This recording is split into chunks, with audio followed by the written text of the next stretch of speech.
வணக்கம். மதிமுகம் செய்திகள். இன்றைய முக்கிய நிகழ்வுகளை பார்ப்பதற்கு முன்பாக தலைப்புச் செய்திகளை பார்க்கலாம். 6 அம்ச கோரிக்கைகளை வலியுறுத்தி போக்குவரத்து தொழிற்சங்கத்தினர் வேலை நிறுத்தம். தமிழகம் முழுவதும் 95.6% பேருந்துகள் இயங்கி வருவதாக போக்குவரத்து துறை கழகம் தகவல். அனைத்து குடும்ப அட்டைதாரர்களுக்கும் 1000 வழங்கப்படும் என தமிழக அரசு அறிவிப்பு. பொங்கல் பரிசு தொகுப்பு வழங்கும் திட்டத்தை நாளை தொடங்கி வைக்கிறார் முதலமைச்சர் மு க ஸ்டாலின். தமிழ்நாட்டின் தொழில் வளர்ச்சியில் உலக முதலீட்டாளர்கள் மாநாடு பெரும் பாய்ச்சலாக அமைந்துள்ளது. முதலமைச்சர் மு க ஸ்டாலினுக்கு வைகோ பாராட்டு. கொளத்தூர் தொகுதியில் தனிக்குழு அமைத்து எடப்பாடி பழனிசாமி உத்தரவு.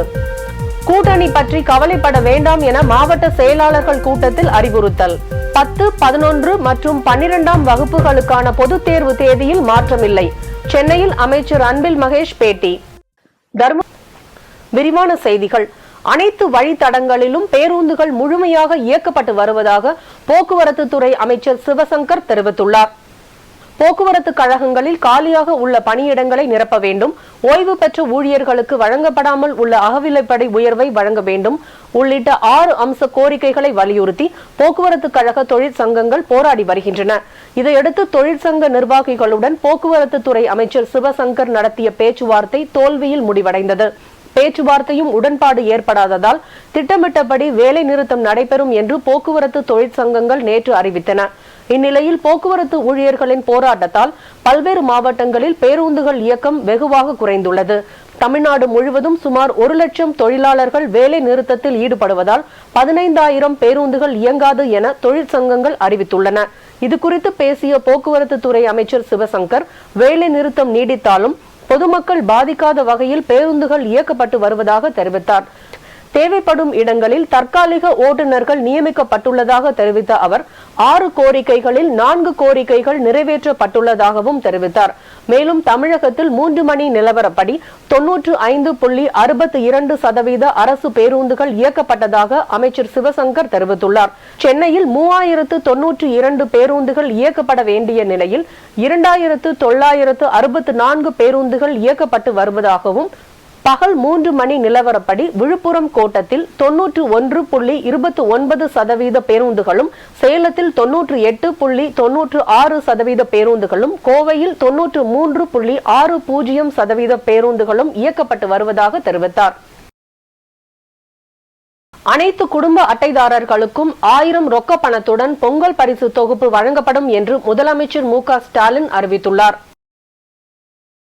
பொங்கல் பண்டிகையை ஒட்டி குடும்ப அட்டைதாரர்களுக்கு பச்சரிசி, சர்க்கரை, முழு கரும்பு போன்ற பொருட்கள் அடங்கிய தொகுப்புடன் ரூபாய் 1000 ரொக்கப்பரிசு வழங்கப்படும் என்று முதலமைச்சர் மு க ஸ்டாலின் அறிவித்தார். மேலும் ஒன்றிய, மாநில அரசு ஊழியர்கள், வருமான வரி செலுத்துவோர், பொதுத்துறை நிறுவனங்களில் பணிபுரிவோர், சர்க்கரை அட்டைதாரர்கள், பொருளில்லா அட்டைதாரர்கள் தவிர்த்து ஏனைய குடும்ப அட்டைதாரர்கள் அனைவருக்கும் 1000 ரூபாய் ரொக்கமாக வழங்கப்படும் என்று முதலமைச்சர் மு க ஸ்டாலின் அறிவித்தார். இதையடுத்து அனைத்து குடும்ப அட்டைதாரர்களுக்கும் பொங்கல் பரிசாக 1000 வழங்க வேண்டும் என பலரும் வலியுறுத்தி வந்தனர். இந்த நிலையில் பொதுமக்களின் கோரிக்கையை ஏற்று நிபந்தனையின்றி அனைத்து குடும்ப அட்டைதாரர்களுக்கும் பொங்கல் பரிசாக 1000 வழங்கப்படும் என முதலமைச்சர் மு க ஸ்டாலின் அறிவித்துள்ளார். அத்துடன் 1 கிலோ பச்சரிசி, 1 கிலோ சர்க்கரை மற்றும் 1 முழு கரும்பு ஆகியவை பொங்கல் பரிசு தொகுப்பாக வழங்கப்படும் என்றும் அறிவித்தார். தற்போது பொங்கல் பரிசு தொகுப்பு வாங்குவதற்கான டோக்கன்கள் வழங்கும் பணி நடைபெற்று முடிவடைந்துள்ள நிலையில் பொங்கல் பரிசு தொகுப்பு வழங்கும் நிகழ்வை முதலமைச்சர் மு க ஸ்டாலின் நாளை தொடங்கி வைக்க உள்ளார். உலக முதலீட்டாளர்கள் மாநாடு தமிழ்நாட்டின் தொழில் வளர்ச்சியில் பெரும் பாய்ச்சலாக அமைந்ததாக மதிமுக பொதுச் செயலாளரும் மாநிலங்களவை உறுப்பினருமான வைகோ பாராட்டு தெரிவித்துள்ளார். இது தொடர்பாக அவர் வெளியிட்டுள்ள அறிக்கையில், ஜனவரி 7, 8 ஆகிய நாட்களில் சென்னையில் நடைபெற்ற உலக முதலீட்டாளர்கள் மாநாடு தமிழ்நாட்டின் தொழில் வளர்ச்சியில் மிகப்பெரிய சாதனையை நிகழ்த்தி உள்ளதாக பாராட்டு தெரிவித்துள்ளார். மாநாட்டின் நிறைவு விழாவில் சிறப்புரை ஆற்றிய முதலமைச்சர் மு க ஸ்டாலின், முன் எப்போதும் இல்லாத அளவாக 6,64,180 கோடி ரூபாய் என்பதை இந்தியாவே உற்று நோக்கும் என்றும், இதன் மூலம் 26,90,657 வேலை வாய்ப்புகள் உருவாக்கப்படும் என்றும் குறிப்பிட்டது அனைவருக்கும் அளவு கடந்த மகிழ்ச்சியை ஏற்படுத்துவதாக வைகோ நெகிழ்ச்சி தெரிவித்துள்ளார். சிங்கப்பூர், ஜப்பான், ஐக்கிய அரபு நாடுகள் உள்ளிட்ட பல நாடுகளுக்கும் முதலமைச்சர் மேற்கொண்ட சுற்றுப்பயணத்தின் விளைவாக ஏற்பட்டுள்ள பெரும் சாதனை என குறிப்பிட்டுள்ள வைகோ, தமிழ்நாடுதான் தெற்காசியாவின் முதன்மை மாநிலமாக உயர்ந்து வரும் என சமூக வலைதளத்தில் முதலமைச்சர் மு.க.ஸ்டாலின் பதிவு செய்துள்ள செய்தி அனைவருக்கும் பெருமிதம் அளிப்பதாக குறிப்பிட்டுள்ளார். மேலும் இச்சாதனை தமிழ்நாட்டு வரலாற்றில் வைர எழுத்துக்களில் என்றென்றும் நிலைத்து நிற்கும் என்றும் வைகோ பாராட்டு தெரிவித்துள்ளார். தொழில் வளர்ச்சியின் மூலம் பொருளாதார நிறைவு காணும் லட்சக்கணக்கான தமிழ்நாட்டு இளைஞர்களுக்கு வேலை வாய்ப்பினை பெற்றுத்தரவும் நாட்டை வலுவான பாதைக்கு அழைத்து செல்லவும் அரும்பணி ஆற்றி வரும் முதலமைச்சருக்கு பாராட்டுகள் என்று வைகோ தமது அறிக்கையில் குறிப்பிட்டுள்ளார். கூட்டணியில் உள்ள கட்சி நிர்வாகிகளுடன் சுமூகமாக செயல்பட வேண்டும் என அதிமுக பொதுச் செயலாளர் எடப்பாடி பழனிசாமி அறிவுறுத்தியுள்ளார். சென்னை ராயப்பேட்டையில் உள்ள அக்கட்சி தலைமை அலுவலகத்தில் கட்சியின் பொதுச் செயலாளர் எடப்பாடி பழனிசாமி தலைமையில் மாவட்ட செயலாளர்கள் கூட்டம் நடைபெற்றது. இதில் முன்னாள் அமைச்சர்கள், அனைத்து மாவட்ட செயலாளர்கள், அதிமுக தொண்டர்கள் என பலர் கலந்து கொண்டனர். கூட்டத்தில் நாடாளுமன்ற தேர்தல் குறித்தும் தேர்தலின் மேற்கொள்ள வேண்டிய கள நடவடிக்கைகள், தொண்டர்களின் மனநிலை உள்ளிட்ட பல்வேறு விஷயங்கள் குறித்தும் விவாதிக்கப்பட்டது. மாவட்ட செயலாளர்கள் கூட்டத்தில் எடப்பாடி பழனிசாமி கட்சியினருக்கு அறிவுறுத்தல்களை வழங்கினார். அதில் மக்களவை தேர்தல் கூட்டணி குறித்த முடிவை பற்றி யாரும் கவலைப்பட வேண்டாம் என்றும் கூட்டணி முடிவானதும் வேட்பாளர்கள் இறுதி செய்யப்படுவர் எனவும் தெரிவித்தார். கூட்டணியில் உள்ள கட்சி நிர்வாகிகளுடன் சுமூகமாக செயல்பட வேண்டும், மாற்றுக் கட்சியில் உள்ளவர்களை அதிமுகவில் இணைப்பது தொடர்பாக கவனம் செலுத்தி கட்சியில் சிறப்பாக பணியாற்ற வேண்டும் என கூறினார். கூட்டத்திற்கு பிறகு செய்தியாளர்களை சந்தித்த முன்னாள் அமைச்சர் ஜெயக்குமார், வாக்காளர் பட்டியலில் முறைகேடுகள் நடைபெறுகிறதா என்பதை கழக நிர்வாகிகள் கூர்ந்து கவனித்து ஆய்வு செய்து தேர்தல் ஆணையத்துக்கு தெரிவிக்க வேண்டும் என கேட்டுக்கொண்டார். தேர்தலுக்கு முழு வீச்சில் பணியாற்ற வியூகங்கள் குறித்து பேசியுள்ளதாக செய்தியாளர்களை சந்தித்த முன்னாள் அமைச்சர் செல்லூர் ராஜு தெரிவித்துள்ளார். அமைச்சர் செந்தில் பாலாஜியின் ஜாமீன் மனு மீது 12ஆம் தேதி தீர்ப்பு வழங்கப்படும் என சென்னை முதன்மை அமர்வு நீதிமன்றம் அறிவித்துள்ளது. அமலாக்கத்துறையால் கைது செய்யப்பட்ட அமைச்சர் செந்தில் பாலாஜிக்கு எதிராக ஆகஸ்ட் 12ஆம் தேதி சென்னை முதன்மை அமர்வு நீதிமன்றத்தில் சுமார் 3000 பக்கம் கொண்ட குற்றப்பத்திரிகையை அமலாக்கத்துறையினர் தாக்கல் செய்தனர். வழக்கில் ஜாமீன் கோரி அமைச்சர் செந்தில் பாலாஜி ஏற்கனவே 2 முறை தாக்கல் செய்த மனுக்களை சென்னை முதன்மை அமர்வு நீதிமன்றம் தள்ளுபடி செய்தது. இதனை அடுத்து ஜாமீன் கோரிய செந்தில் பாலாஜியின் ஜாமீன் மனுவை சென்னை உயர்நீதிமன்றமும் தள்ளுபடி செய்த நிலையில் உடல்நிலையை கருத்தில் கொண்டு ஜாமீன் கோரி உச்சநீதிமன்றத்தில் மனு தாக்கல் செய்யப்பட்டது. அந்த மனுவை உச்சநீதிமன்றம் ஏற்க மறுத்த நிலையில் கீழமை நீதிமன்றத்தை நாடலாம் எனவும் அந்த மனு மீது தகுதியின் அடிப்படையில் முடிவெடுக்க வேண்டும் என உத்தரவிட்டிருந்தது.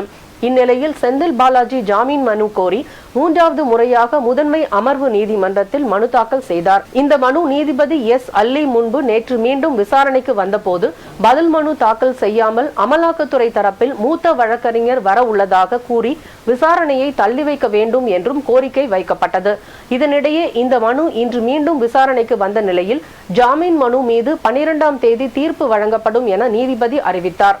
10, 11 மற்றும் 12ஆம் வகுப்பு பொதுத் தேர்வு தேதியில் மாற்றமில்லை என அமைச்சர் அன்பில் மகேஷ் தெரிவித்துள்ளார். சென்னை தலைமை செயலகத்தில் கல்வி திட்ட இலச்சி மற்றும் மாற்றுத்திறனாளி மாணவர்களின் சிறப்பு பயிற்றுனர்களுக்கான நலம் நாடி செயலியை பள்ளி கல்வித்துறை அமைச்சர் அன்பில் மகேஷ் வெளியிட்டார்.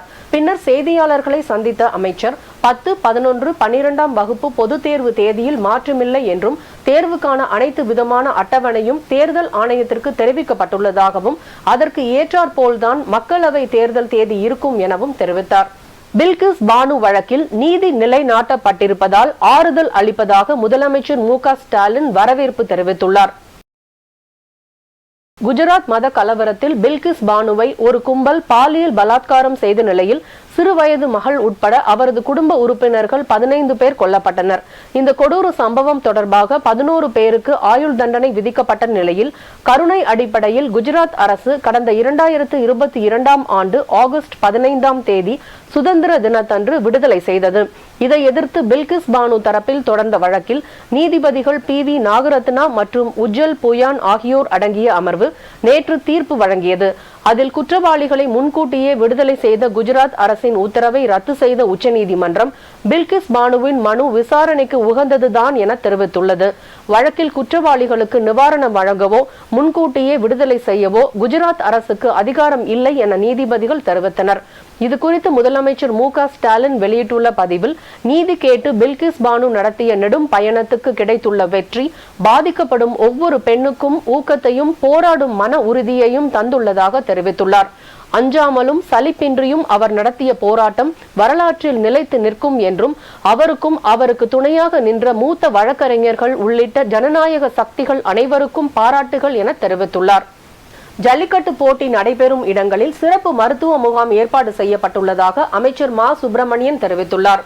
சென்னை கீழ்ப்பாக்கம் மனநல மருத்துவமனையில் நட்புடன் உங்களோடு எனும் திட்டத்தின் 2வது பிரிவை மருத்துவம் மற்றும் மக்கள் நல்வாழ்வுத்துறை அமைச்சர் மா. சுப்பிரமணியன் தொடங்கி வைத்தார். பின்னர் செய்தியாளர்களை சந்தித்த அமைச்சர், எலி பேஸ்ட், சாணி பவுடர் தமிழகத்தில் விற்பனை செய்வதற்கு தடை விதிக்கப்பட்டுள்ளதாக தெரிவித்தார். நீட் தேர்வு, 12ஆம் வகுப்பு பொது தேர்வு மாணவர்களுக்கு முன்கூட்டியே மனநல ஆலோசனைகள் வழங்கப்படுவதால் மாணவர்கள் தற்கொலை செய்து கொள்ளும் எண்ணிக்கை குறைந்துள்ளதாகவும் அவர் தெரிவித்தார். நட்புடன் உங்களோடு சேவை ஓராண்டில் அதிக எண்ணிக்கையிலான அழைப்புகளை கையாண்டதற்காக ஒன்றிய அரசு தமிழ்நாட்டிற்கு சிறந்த மாநில விருதை தந்திருக்கிறது. அந்த வகையில் மாண்புமிகு தமிழ்நாட்டின் முதலமைச்சர் அவருடைய வழிகாட்டுதலோடு 2022ஆம் ஆண்டு தொடங்கப்பட்ட இந்த சேவை ஒரு ஆண்டுக்குள்ளாகவே 40,000 அழைப்புகளை பெற்று அதிகமான இந்த சேவை என்கின்ற வகையில் அதிக எண்ணிக்கையிலான அழைப்புகளை கையாண்ட மாநிலம் என்கின்ற வகையில் தமிழகத்திற்கு விருது கிடைத்திருக்கிறது. நட்புடன் உங்களோடு என்கின்ற இந்த தொலைபேசி வழி மனநல சேவை திட்டம் 2வது பிரிவாக கீழ்ப்பாக்கம் மனநல மருத்துவமனையில் மாண்புமிகு இந்து சமயம் மற்றும் அறநிலையத்துறை அமைச்சர் அவருடைய முன்னிலையிலும் தொகுதியின் சட்டப்பேரவை உறுப்பினர் அவருடைய முன்னிலையிலும் இன்றைக்கு இங்கே இப்பொழுது தொடங்கி வைக்கப்படுகிறது. நீதிமன்ற தீர்ப்புகளை விமர்சிக்கும் உரிமை தனிநபர்களுக்கு கிடையாது என சட்டத்துறை அமைச்சர் ரகுபதி தெரிவித்துள்ளார்.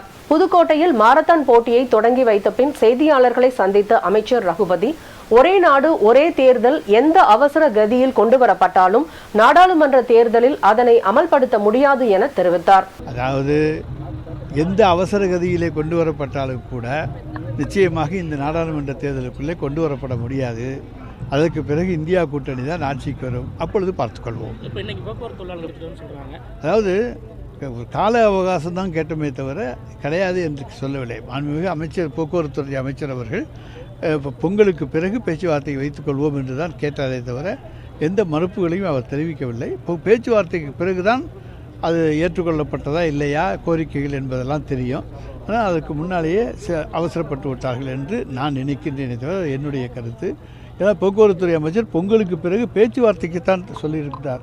எனவே பேச்சுவார்த்தைக்கு பிறகுதான் ஒரு இது ஏற்றுக்கொள்ளப்பட்டதா இல்லையா என்கின்ற முடிவுக்கு வர முடியும். எனவே இங்கே பேச்சுவார்த்தை என்பதை ஆரம்ப கட்டத்திலேயே முடிந்துவிட்டு தொழிற்சங்கங்கள் அறிவித்திருப்பது வருந்தத்தக்க ஒன்று. அதிமுக காலத்திலே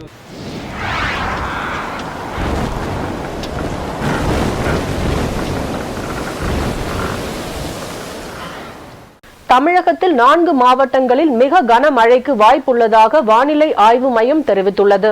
தென்கிழக்கு அரபிக்கடல் பகுதிகளில் ஒரு வளிமண்டல கீழடுக்கு சுழற்சி நிலவுகிறது. அதேபோல் இந்திய பெருங்கடலின் கிழக்கு பகுதிகளில் இலங்கைக்கு தெற்கே ஒரு வளிமண்டல கீழடுக்கு சுழற்சி நிலவுகிறது. இதன் காரணமாக கன்னியாகுமரி, திருநெல்வேலி, தூத்துக்குடி மற்றும் ராமநாதபுரம் மாவட்டங்களில் ஓரிரு இடங்களில் கன முதல் மிக கன மழையும், தென்காசி, தேனி, திண்டுக்கல், விருதுநகர், மதுரை, திருப்பூர், கோயம்புத்தூர் மற்றும் நீலகிரி மாவட்டங்களில் ஓரிரு இடங்களில் கனமழையும் பெய்யக்கூடும் என வானிலை ஆய்வு மையம் தெரிவித்துள்ளது.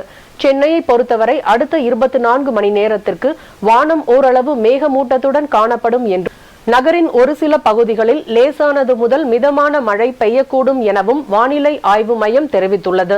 தமிழக கடலோர பகுதிகள், மன்னார் வளைகுடா, குமரிக்கடல் பகுதிகள், இலங்கை கடலோர பகுதிகளை ஒட்டிய தென்மேற்கு வங்கக்கடல் ஒட்டிய கடலோர பகுதிகளில் சூறாவளி காற்று மணிக்கு 40 முதல் 45 கிலோமீட்டர் வேகத்திலும் இடையிடையே 55 கிலோமீட்டர் வேகத்திலும் வீசக்கூடும் என்பதால் மீனவர்கள் இப்பகுதிகளுக்கு செல்ல வேண்டாம் என்று அறிவுறுத்தப்பட்டுள்ளது. தருமபுரி மாவட்டத்தில் தேவாலயத்துக்குள் செல்ல முயன்ற பாஜக மாநில தலைவர் அண்ணாமலையை இளைஞர்கள் சிலர் தடுத்து நிறுத்திய சம்பவம் பரபரப்பை ஏற்படுத்தியுள்ளது. தருமபுரி மாவட்டத்தில் பாஜக தலைவர் அண்ணாமலையின் என் மண் என் மக்கள் நடைப்பயணம் மேற்கொண்டார். நடைப்பயணத்தின் போது பொம்மிடி அடுத்த பி பள்ளிப்பட்டியில் உள்ள லூர்து அன்னை மேரி தேவாலயத்திற்கு சென்ற அண்ணாமலையை அங்கிருந்த கிறிஸ்துவ இளைஞர்கள் சிலர் உள்ளே வரக்கூடாது என எதிர்ப்பு தெரிவித்து முழக்கமிட்டனர். தொடர்ந்து பாதுகாப்பு பணியில் ஈடுபட்டிருந்த காவல்துறையினர் ஆர்ப்பாட்டத்தில் ஈடுபட்டவர்களை அப்புறப்படுத்தினர். பின்னர் அண்ணாமலை லூர்து மாதா சிலைக்கு மாலை அணிவித்து மரியாதை செலுத்திவிட்டு பாப்பிரெட்டிப்பட்டி நோக்கி சென்றார். இதனால் அப்பகுதியில் சலசலப்பு ஏற்பட்ட நிலையில் இது தொடர்பான வீடியோ காட்சிகள் இணையத்தில் வைரலாகி வருகிறது. ஊதிய உயர்வு, ஓய்வூதிய நிலுவைத் தொகை உள்ளிட்ட 6 அம்ச கோரிக்கைகளை வலியுறுத்தி தமிழகம் முழுவதும் பல்வேறு தொழிற்சங்கத்தினர் வேலை நிறுத்தத்தில் ஈடுபட்டனர். அரியலூர் மாவட்டத்தில் அரியலூர் ஜெயங்கொண்டத்தில் 2 பனிமலைகள் உள்ள 100க்கும் மேற்பட்ட அரசு பேருந்துகள், அனைத்து பேருந்துகள் காவல்துறை பாதுகாப்புடன் இயக்கப்பட்டது. திருவாரூர் பனிமலையில் இருந்து வழக்கமாக 67 பேருந்துகள் இயக்கப்படும் நிலையில் இன்று போராட்டத்தின் காரணமாக 17 பேருந்துகள் மட்டுமே இயக்கப்பட்டதால் பயணிகள் அவதியடைந்தனர். ஈரோடு சென்னிமலை சாலை முன்பு உள்ள பனிமனையில் 100க்கும் மேற்பட்டோர் போராடினர். வேலூர் புதிய பேருந்து நிலையத்தில் மாவட்ட ஆட்சியர் குமாரவேல் பாண்டியன் பேருந்துகள் இயக்கம் குறித்து திடீர் ஆய்வு செய்தார். நம்ம வேலூர் மாவட்டத்தில் வேலூர் புதிய பேருந்து நிலையம், அந்த புதிய பேருந்து நிலையத்திலிருந்து நம்ம ஆய்வுகள்லாம் மேற்கொண்டோம். அந்த ஆய்வினுடைய காரணம் என்னன்னா, அரசு பேருந்துல அந்த பணியாளர்கள் வேலை நிறுத்தம் அப்படிங்கிற ஒரு அறிவிப்பு. அந்த அறிவிப்புல நம்முடைய பொதுமக்களுக்கு உண்டான சேவை, அரசு பேருந்தினுடைய இயக்க சேவை பாதிக்கப்படக்கூடாது என்று நம்முடைய மாண்புமிகு முதலமைச்சர், மாண்புமிகு அமைச்சர் அவர்கள்லாம் அறிவுறுத்தி இருக்கிறாங்க. அதன் அடிப்படையில் நம்ம வேலூர் மாவட்டத்திலிருந்து கிளம்பக்கூடிய பேருந்துகள், அதே போல வேலூர் மாவட்டத்துக்கு வரக்கூடிய பேருந்துகள், இது ஒண்ணு. இரண்டாவதாக, இங்க மாவட்டத்துக்குள்ளேயே இயங்கக்கூடிய நகர பேருந்துகள், இந்த பேருந்துகளினுடைய இயக்கம் எவ்வாறு இருக்கின்றது, பொதுமக்களுக்கு ஏதேனும் பாதிப்பு இருக்கின்றதா அப்படிங்கிற வகையில இங்க ஆய்வுகள் மேற்கொண்டோம். அந்த ஆய்வின்ல மாவட்டத்தினுடைய தனியார் பேருந்து உரிமையாளர்களுடைய சங்க தலைவர், அதே போல நம்முடைய அரசு போக்குவரத்து கழகத்தினுடைய பொது மேலாளர், வட்டார போக்குவரத்து அலுவலர், டிஎஸ்பி உள்ளிட்ட பல்வேறு அலுவலர்கள் கூட இருக்கிறாங்க. இதுல நம்ம பேருந்துல பயணம் செய்யக்கூடிய பயணிகள் அவங்ககிட்டையும் அவங்களுடைய நிலைப்பாட்டை கேட்டோம். எவ்வளவு நேரமாக அவங்க பேருந்துக்காக ஏதாவது நிக்க வேண்டியது இருந்ததா அப்படிங்கறதெல்லாம் கேட்டோம். அவங்க வந்த உடனே எங்களுக்கு பேருந்து கிடைச்சிருக்குன்னு சொல்லியிருக்காங்க. இது ஒண்ணு. அப்புறம் பொதுப்படையை எடுத்து பார்க்கும்போது சொல்லும்போது என்னன்னா, நம்முடைய மாவட்டத்துல கிட்டத்தட்ட 90% மேல பேருந்துகள் இயக்கப்படுகின்றன. சபரிமலையில் மகர ஜோதி தரிசனத்தை முன்னிட்டு நாளையுடன் ஸ்பாட் புக்கிங் நிறுத்தப்படுவதாக தேவசம் போர்டு அறிவித்துள்ளது. சபரிமலை ஐயப்பன் கோவிலில் மகர விளக்கு பூஜைக்காக கடந்த டிசம்பர் 30ஆம் தேதி அன்று சபரிமலையில் நடை திறக்கப்பட்டதிலிருந்து நாள்தோறும் லட்சக்கணக்கான பக்தர்கள் ஐயப்பனை தரிசித்து வருகின்றனர். சபரிமலையில் ஜனவரி 15ஆம் தேதி அதிகாலை மகர சங்கிரம பூஜையும் மாலையில் மகர ஜோதி தரிசனமும் நடைபெற உள்ளது. இந்நிலையில் சபரிமலை ஐயப்பன் கோவிலில் நாளையுடன் ஸ்பாட் புக்கிங் நிறுத்தப்படுகிறது என தேவசம் போர்டு அறிவித்துள்ளது.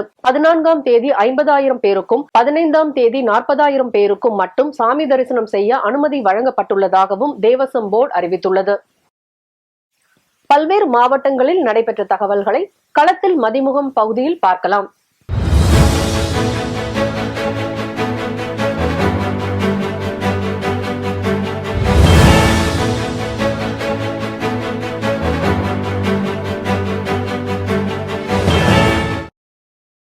உள்ளாட்சி நிதி தணிக்கைத்துறை முன்னாள் அலுவலர்கள் ஒன்று கூடல் நிகழ்ச்சி சென்னை ராதாகிருஷ்ணன் சாலையில் உள்ள தனியார் விடுதியில் நடைபெற்றது. நிகழ்ச்சிக்கு வருகை தந்த அனைத்து அதிகாரிகளுக்கும் சான்று மற்றும் பதக்கங்கள் அளிக்கப்பட்டு மரியாதை செலுத்தப்பட்டது. நிகழ்ச்சியை தமிழ்நாடு பிற்படுத்தப்பட்டோர் ஆணைய உறுப்பினர் முன்னாள் IAS அதிகாரி கருத்தையா பாண்டியன், தமிழ்நாடு வணிக வரித்துறை ஆணைய உறுப்பினர் ஜெகநாதன் மற்றும் தணிக்கைத்துறை பயிற்றுனர் பாஸ்கரன் ஆகியோர் துவக்கி வைத்து உரையாற்றினர். நாட்டுப்புற கலை மற்றும் பரதநாட்டியத்துடன் துவக்கப்பட்ட நிகழ்ச்சியில் அதிகாரிகள் குடும்பத்துடன் கண்டு களித்தனர்.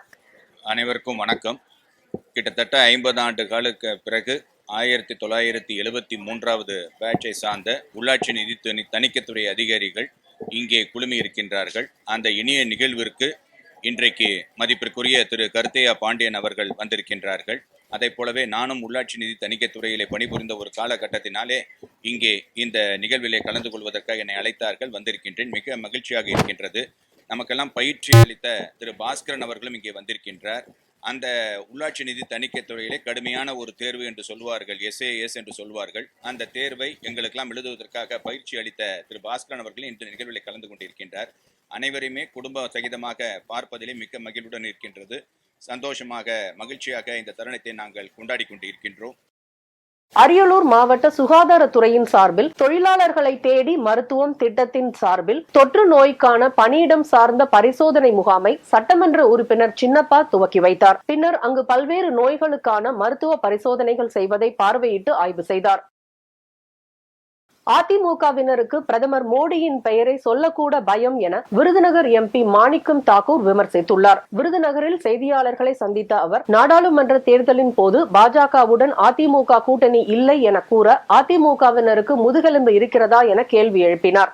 அவரை பொறுத்த மட்டிலே, எடப்பாடி பழனிசாமி பொறுத்த மட்டிலே இந்த தேர்தலிலே அவர் பாஜகவோடு ரகசிய உறவு வைத்திருப்பதும் கடைசியில் பாஜகவோடு கூட்டணி வைத்து விடுவார் என்பதும் அனைவருக்கும் தெரிந்த விஷயம்தான்.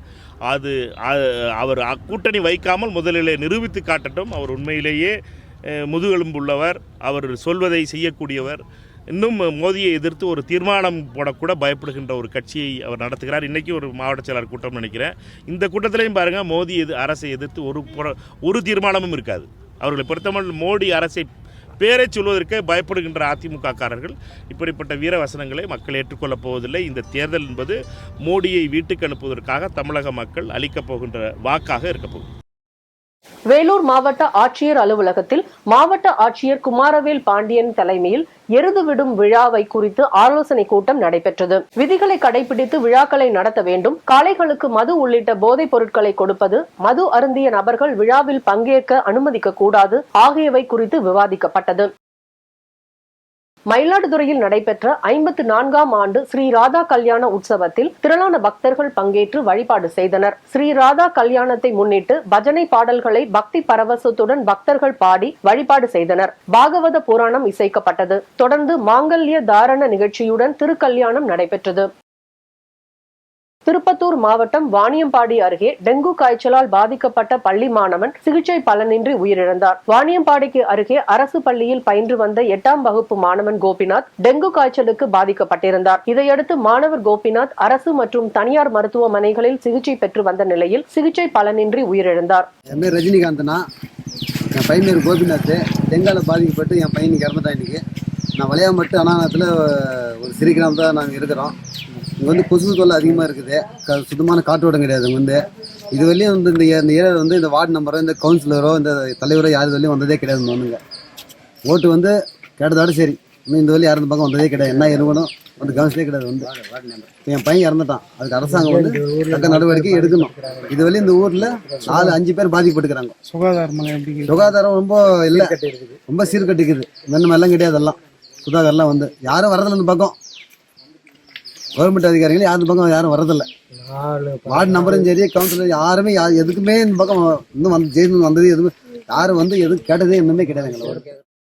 செங்கல்பட்டு மாவட்டம் மதுராந்தகம் அருகே மழையின் காரணமாக வீட்டின் சுவர் இடிந்து விழுந்ததில் வாலிபர் ஒருவர் உயிரிழந்தார். அருங்குணம் கிராமத்தை சேர்ந்த பிரவீன்குமார் என்பவர் வீட்டில் தூங்கிக் கொண்டிருந்த போது 2 நாள் பெய்த மழையின் காரணமாக கூரை வீட்டின் மண் சுவர் இடிந்து அவர் மேல் விழுந்துள்ளது. இதில் பலத்த காயமடைந்த அவர் சிகிச்சை பலனின்றி உயிரிழந்தார்.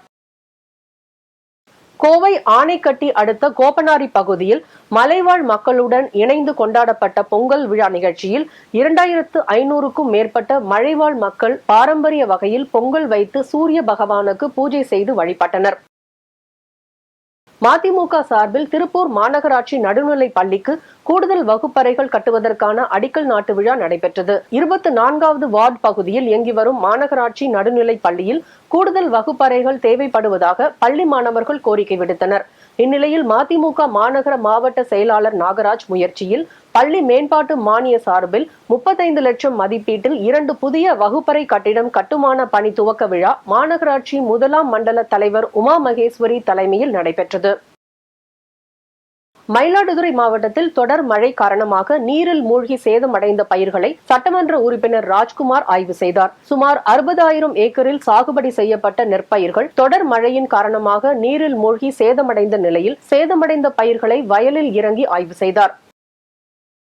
டெல்லியில் நடைபெற்ற தெற்காசிய கராத்தே போட்டியில் இந்திய அணி சார்பில் கலந்து கொண்டு வெற்றி பெற்ற தமிழக வீரர் வீராங்கனை உற்சாக வரவேற்பு அளிக்கப்பட்டது. டெல்லியில் 6-7 தேதிகளில் டால் கடோரா உள் விளையாட்டு அரங்கில் நடைபெற்ற தெற்காசிய கராத்தே போட்டியில் இந்திய அணி சார்பில் தமிழக வீரர் வீராங்கனைகள் ஆசிய கராத்தே நடுவர் ஷிஹான் மோகே சசிகுமார் தலைமையில் பங்கேற்று வெற்றி பெற்றனர். தமிழகத்தை சேர்ந்த வீரர்கள் மொத்தம் 10 தங்கம், 3 வெள்ளி, 13 வெண்கலம் உட்பட 26 பதக்கங்களை வென்று சாதனை படைத்தனர். வெற்றி பெற்றவர்களுக்கு ஜப்பான் நாட்டை சேர்ந்த சர்வதேச கராத்தே தலைமை இயக்குனர் கெஞ்சி ஓகியாமா பரிசுகளை வழங்கினார். தமிழகம் வருகை தந்த வீரர் வீராங்கனைகளுக்கு சென்னை எழும்பூர் ரயில் நிலையத்தில் உற்சாக வரவேற்பு அளிக்கப்பட்டது.